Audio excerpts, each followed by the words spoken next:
Hello guys, in this video I'm going to show you how to enable to show the warning icon for sync on the MapMaker application. But first of all, I just want to mention, please don't forget to subscribe to our channel, because at 100,000 subscribers we are going to show you our YouTube revenue statistics and growth strategy, how to make money online. So let's jump into it. First of all, open the application on your device.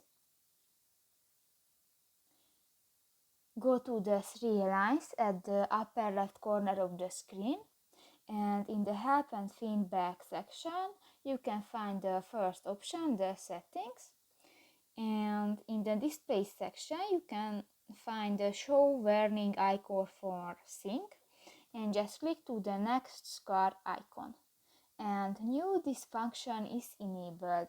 So that's pretty much it for this video guys. See you in the next one. Bye bye.